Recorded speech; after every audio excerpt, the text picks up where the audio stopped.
I'm having a hard time finding words today, but am really feeling compelled to do this video. So I'm going to read you what I just wrote in my journal. Um, I don't know why I video these things. It's always in the most traumatic moments that I just feel like I want to get things out off my chest. And so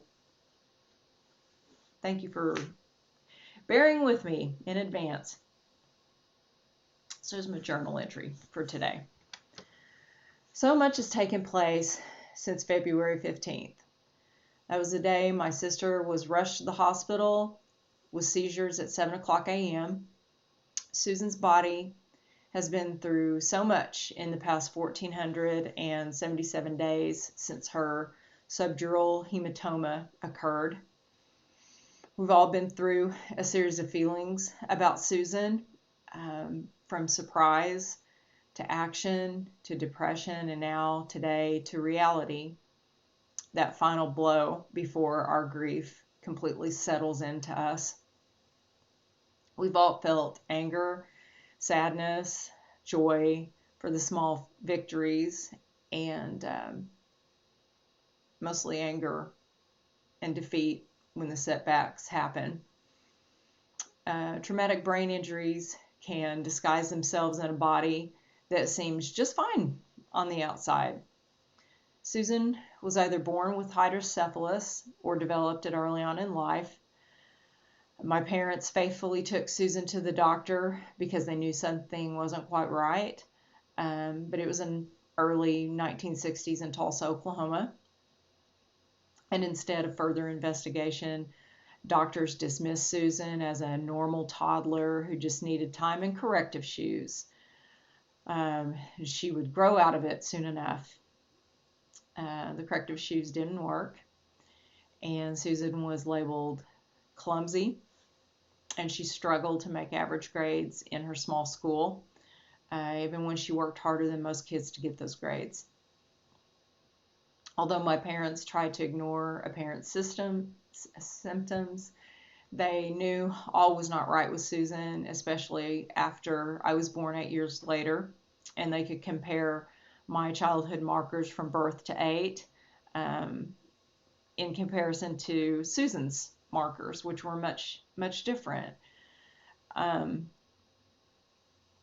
There were horses also.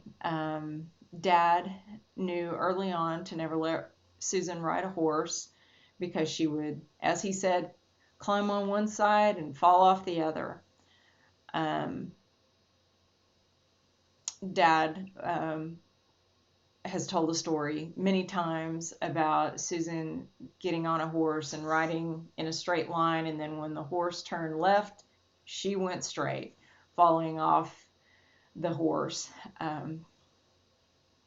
And that was the day Dad knew that was it for the horses. And my dad is an avid horse person, has been since he was a child, and nothing would have made him prouder than to have his firstborn riding alongside him. That's what he wanted. So unfortunately, stubbornness runs in our family, and Susan was determined to ride and prove Dad wrong. She met her future husband, Charlie, a horse lover himself, and a dangerous opportunity ensued. Susan wanted to ride, Charlie wanted a riding partner. So Susan fell off many horses and mules, more times than she could probably count, and unknowingly injuring her fragile brain in the process. So why did she keep riding? I've asked myself that question as her sister many a times, but when you grow up on a ranch and have a father who's a master horseman and seemingly capable of sustaining any injury, getting up and dusting himself off every time, that doesn't help.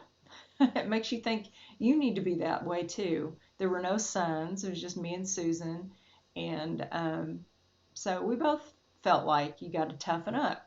and roll with it. So Susan and I have both strived to develop that inner and outer toughness. Um, and Susan did. She mastered that, never complaining, always getting up and shaking it off until that one day she couldn't anymore. The day she was never to ride a horse again, the thing she loved almost as much as her husband Charlie and her two girls, Lindsay and Laney. Susan has continued to project that toughness until February 15th of this year, when even that has been stripped from her. So here I am, feeling not so mentally or physically tough today, thinking of all the moments I'll never have again with my sibling. I was the baby sister, the pain, and we were never close. But one thing that we had that bonded us was popping jokes about our mother, who's a very good sport, still to this day. So we bonded about Mom at her expense, and that's actually how things ended at the hospital yesterday, the last time I've visited my sister in the hospital. I didn't know what to say. Susan couldn't speak. She's just lying there staring at me like, what are you looking at? And I looked over at our mother in her wheelchair, my mom, who was not able to go to the hospital, but by gosh, she has that inner toughness too, and so she went. So we're side by side, and I thought of only what I could think of was to make a joke about Mom. And in that moment, my sister, who has shown no emotion during the times that I've been there, my parents or I, just, blank stare, a smile formed over those lips of hers, and she smiled at my joke, and she smiled at my mom. And if a situation could be simultaneously heartwarming and heartbreaking, that moment was it. And I'm missing my sister already.